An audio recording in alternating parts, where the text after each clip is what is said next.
नमस्कार, मैं हूं शम्स ताहिर खान और आप देख रहे हैं वारदात। आखिर उमेश पाल के कत्ल की वजह क्या थी? अब तक यूपी पुलिस यही बता रही थी कि उमेश पाल राजू पाल मर्डर केस में एक गवाह था और इसीलिए उसकी हत्या की गई। लेकिन अब जब यह साफ हो गया कि उमेश पाल राजू पाल मर्डर केस में गवाह नहीं था, तब पुलिस की एक नई कहानी सामने आई है कत्ल की वजह को लेकर। अब यूपी पुलिस का कहना है कि उमेश पाल की हत्या इसलिए की गई क्योंकि अतीक अहमद के साथ उसका जमीन के एक टुकड़े को लेकर झगड़ा चल रहा था।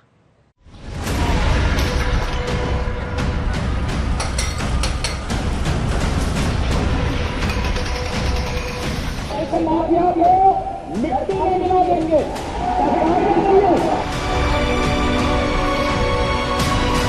यदि इसके अतीक की भी गाड़ी पलट जाएगी तो मुझे कोई आश्चर्य नहीं।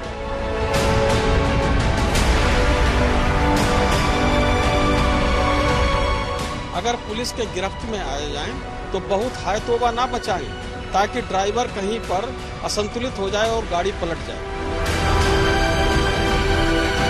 गाड़ी न पलटे इसके लिए रोड अच्छी बनाई जाए, यातायात के नियम का पालन किया जाए, रोड ब्रेकर बनवाए जाएं, तभी तो नहीं पलटेगी।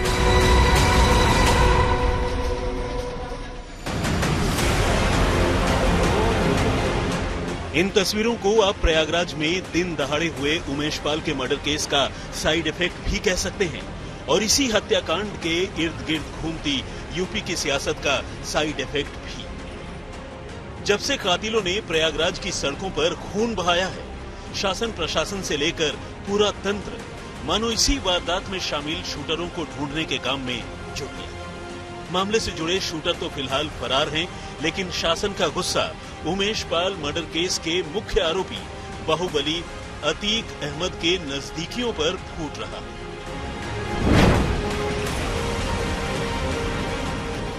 प्रयागराज के करेली इलाके में मौजूद ये आलीशान कोठी जफर अहमद खान की बताई जाती है और जफर अहमद को अतीक अहमद का नजदीकी।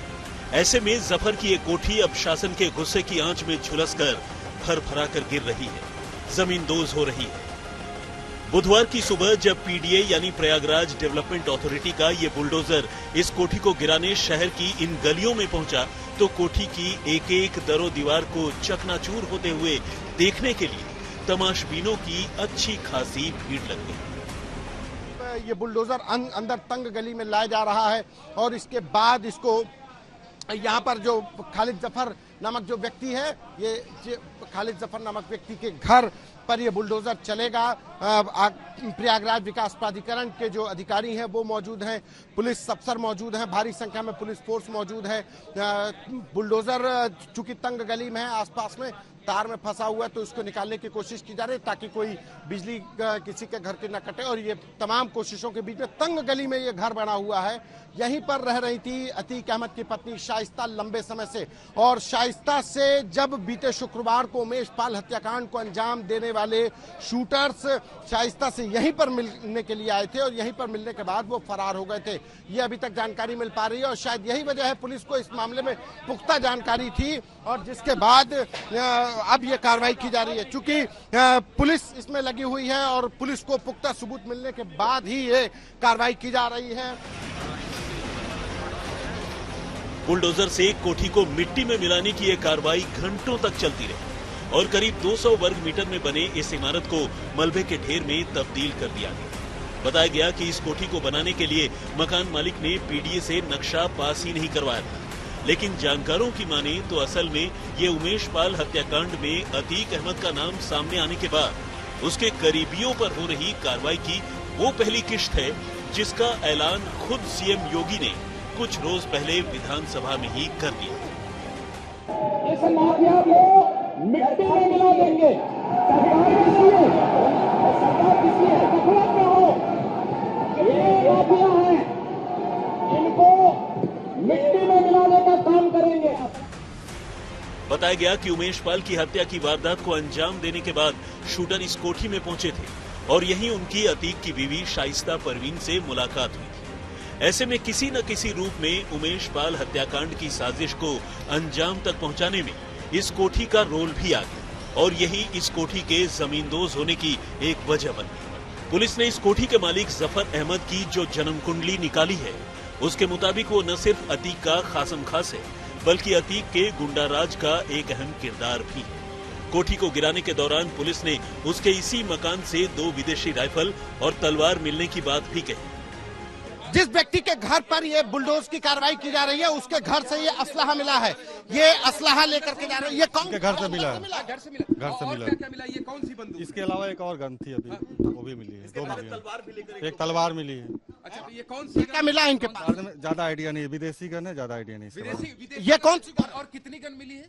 2 गन मिली, दूसरी गन नहीं ये कौन सी गन? जो दूसरी है वो रखी है। ये कौन सी गन? ज्यादा आइडिया नहीं है इसके बारे में। आइडिया विदेशी गन। विदेशी गन। दूसरी गन जी जी उसी के घर से मिली है। दूसरी घर से मिली। जफर इरशाद के घर से जो 2 गन बरामद हुई हैं और तलवार मिली है, तो ये उसके घर से बरामद हुई है। और ये लगातार जो सामान निकाला जा रहा है, उसी में नतीजा है कि जफर इरशाद के घर से 2 गन विदेशी और 1 तलवार मिली है।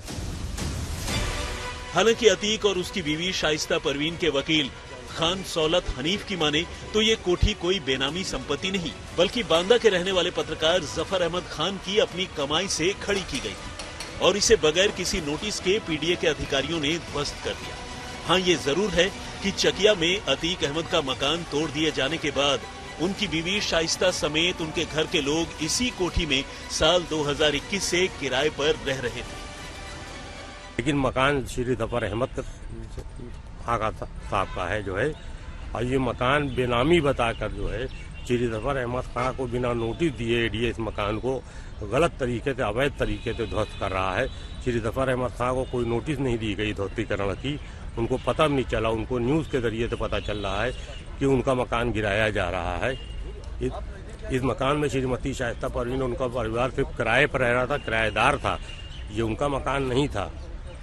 ये श्री जफर अहमद खान के स्वार्जित आय से जो है, ईमानदारी से कमाई हुई संपत्ति से बनाया हुआ मकान था, जिसमें पीडीए ने उनको ना तो नोटिस दिया, ना ही मौका दिया अपना पक्ष रखने के लिए, और बेनामी संपत्ति बताकर इसको गिरा दिया है।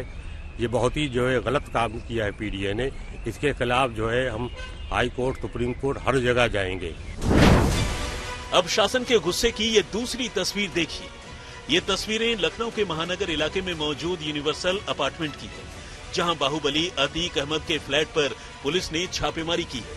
वैसे तो जब पुलिस ने अतीक के इस फ्लैट पर दबिश दी तो फ्लैट में ताला लगा था, लेकिन पुलिस ने दावा किया कि प्रयागराज में उमेश पाल पर गोलियां बरसाने के बाद शूटरों ने भागने के सिलसिले में कुछ देर के लिए यहां शरण ली थी। पुलिस ने इस फ्लैट की पार्किंग में मौजूद अतीक की लैंड क्रूजर और मर्सिडीज गाड़ियों को जब्त कर लिया है और साथ ही फ्लैट को भी सील कर दिया है। पुलिस को उमेश पाल के कत्ल के सिलसिले में अतीक के बेटे असद की तलाश है और पुलिस का दावा है कि असद ही इस फ्लैट में रहा करता था। पुलिस को पता चला है कि असद करीब हफ्ते भर पहले तक यहीं था, लेकिन 24 फरवरी की शाम से वो गायब है। 24 फरवरी ही वो तारीख है जब उमेश पाल की हत्या हुई थी। गाड़ी जो है, जो हम आपको दिखा रहे हैं, ये अतीक अहमद के ठिकाने से जब्त की गई है और उसको यहाँ थाने पे लाया गया है। 2 गाड़ियां हैं, एक ठीक आपके सामने है और दूसरी गाड़ी आपको दिखाई देगी मेरे पीछे। वहां वो जो गाड़ी है उसको भी अतीक अहमद के ठिकाने से लाया गया है। लगातार प्रयागराज पुलिस ने ये दबिश देने का काम किया है और कल रात में ही ये छापेमारी की गई है, जिसको लेकर के एक बड़ी बरामदगी बताई जा रही है। आपको बता दें कि लगातार इस पूरे मामले को लेकर के उत्तर प्रदेश पुलिस सक्रिय है और इस क्रम में पुलिस ने उसके लखनऊ के आवास पर पहुंची थी और यहां से इन लग्जरी गाड़ियों को अपने कब्जे में लिया गया है। पुलिस ने ये 2 गाड़ियां, एक लैंड क्रूजर जो कि टोयोटा की है और इसके अलावा एक दूसरी गाड़ी उसको बरामद किया है, जो इस वक्त थाने में मौजूद है। अब शासन के गुस्से की तीसरी तस्वीर। ये तस्वीर दरअसल उस क्रेटा कार की है जिसमें सवार होकर शूटर उमेश पाल की जान लेने पहुंचे थे। पुलिस ने जब शूटआउट की वारदात में अपनी तफ्तीश शुरू की तो पता चला कि जिस कार का वारदात में इस्तेमाल किया गया वो प्रयागराज के ईटॉन बिरयानी नाम के एक फूड आउटलेट के मालिक नफीस अहमद की है। ऐसे में पुलिस ने नफीस को हिरासत में लेकर पूछताछ शुरू की। हालांकि नफीस ने अपनी कार को लेकर अलग ही स्टोरी सुना दी। उसने बताया कि उसने अपनी ये क्रेटा कार रुखसार नाम की एक महिला को कई महीने पहले ही बेच दी थी। ऐसे में उसका न तो इस गाड़ी से कोई वास्ता है और न ही शूटआउट से। लेकिन पुलिस ये खंगाल रही है कि कहीं ये भी अतीक की साजिश का कोई हिस्सा तो नहीं है। बिना नंबर की यह क्रेटा कार है जो खड़ी है। आप जरा कार को देखिए कि डार्क ब्लैक फिल्म यह लगाई गई है। अमूमन इस ब्लैक फिल्म को बदमाश, गुंडे या कहा जाए कि आपराधिक तत्व के लोग, माफिया इस्तेमाल करते हैं ताकि वारदात को अंजाम देने के बाद जब वो फरार हो रहे हों तो उनको कोई देख ना सके, उनको कोई पकड़ ना सके। सूत्रों के अनुसार जो हमारे पास जानकारी मिल पा रही है कि उमेश पाल की हत्या में जो सफेद रंग की क्रेटा कार जो सीसीटीवी में सामने आई थी वो यही है। इसी सफेद रंग की क्रेटा कार से बदमाश उमेश पाल की हत्या करने के लिए पीछे से पहुंचे थे और फायरिंग करने के बाद, बमबाजी करने के बाद वो फरार हो गए। अब बात उमेश पाल के कत्ल के मोटिव की। पुलिस की तफ्तीश में उमेश पाल के कत्ल की वजह को लेकर जो नई कहानी सामने आई है, उसके मुताबिक इस कत्ल के पीछे अतीक के साथ उमेश पाल के एक जमीन के झगड़े की कहानी। पुलिस सूत्रों की माने तो कत्ल से ठीक 1 साल पहले यानी 24 फरवरी 2022 को उमेश और अतीक की दुश्मनी के एक नए एपिसोड की शुरुआत हुई थी। दरअसल पीपल गांव में उमेश पाल की एक पुश्तैनी जमीन है। 22 फरवरी 2022 को किसी ने फोन कर उमेश को बताया कि कुछ लोग उसकी जमीन पर कब्जा कर रहे हैं। उमेश मौके पर पहुंचा तो देखा कि खालिद जफर, मोहम्मद मुस्लिम, अबू साद, दिलीप कुशवाहा समेत 6-7 लोग मजदूरों के साथ जमीन की घेरेबंदी की कोशिश कर रहे हैं। पुलिस की माने तो तब खालिद जफर ने उमेश की कनपट्टी पर हथियार सटाकर उससे जमीन छोड़ने के बदले अतीक की तरफ से 1 करोड़ रुपए की रंगदारी की मांग की। लेकिन आखिरकार कई महीने तक चक्कर काटने के बाद उमेश पाल 24 अगस्त 2022 को अतीक अहमद और उसके गुर्गों के खिलाफ इस सिलसिले में रिपोर्ट दर्ज करवाने में कामयाब हो गया। पुलिस की माने तो अतीक ने इसके बाद उमेश से नए सिरे से दुश्मनी की शुरुआत कर दी और उससे बदला लेने की साजिश रचने लगा। विधायक राजू पाल के कत्ल और खुद उमेश पाल के अपहरण के मामले में उनकी दुश्मनी तो खैर पहले से ही चली आ रही थी। ऐसे में अब इस कत्ल को इसी 1 करोड़ की रंगदारी को लेकर छिड़ी जंग के नतीजे के तौर पर भी देखा जा रहा है। लखनऊ से अभिषेक मिश्रा के साथ संतोष शर्मा, प्रयागराज, आज तक। यूपी पुलिस के मुताबिक उमेश पाल मर्डर केस का मास्टरमाइंड अतीक अहमद है। अब जाहिर है ऐसे में अतीक अहमद से पूछताछ होगी, लेकिन अतीक अहमद पिछले 4 सालों से अहमदाबाद की साबरमती जेल में बंद है। जाहिर उसे पूछताछ के लिए अहमदाबाद से प्रयागराज लाया जाएगा और बस इसी को देखते हुए अतीक अहमद ने सुप्रीम कोर्ट में अपनी सुरक्षा की गुहार लगाई है।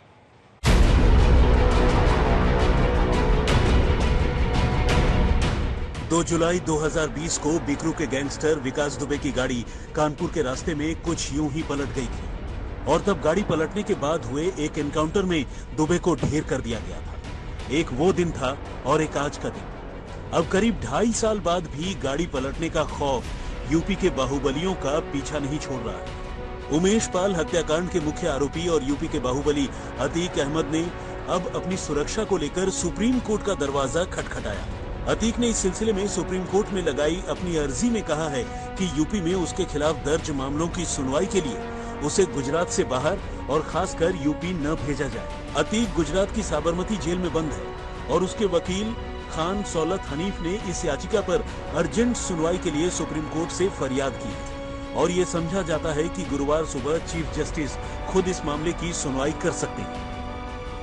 अब कोई शंका नहीं रह जाती। अब तो बिल्कुल यकीन है कि जो है ये हत्या कराने का पूरा साजिश रच ली गई है और इसी साजिश के तहत ये हत्या कराई गई है। हम तो सुरक्षा की मांग यही कर रहे हैं कि हमको अगर ट्रांजैक्शन हमारा किसी वजह से बहुत ही एसेंशियल हो, कि मान लीजिए इन्वेस्टिगेटिंग अफसर हमको नहीं रख के लेना चाहता बयान, वो कोई फर्जी बात कर देता है कि हमको कोई चीज बरामद करानी है, कहने में कोई हर्ज नहीं, पुलिस है, पुलिस कुछ भी कह सकती है। तो हमको जो हमारा ट्रांजैक्शन कराया जाए या तो गुजरात पुलिस के अंडर में कराया जाए या सीआरपीएफ के अंडर में हमारा जो है ट्रांजैक्शन कराया जाए। हमको यूपी पुलिस पे बिल्कुल भरोसा नहीं है। तो वारदात में फिलहाल इतना ही, मगर देश और दुनिया की बाकी क्राइम की खबरें अब सिर्फ देखें ही नहीं बल्कि पढ़ें भी www.crimetak.in पर।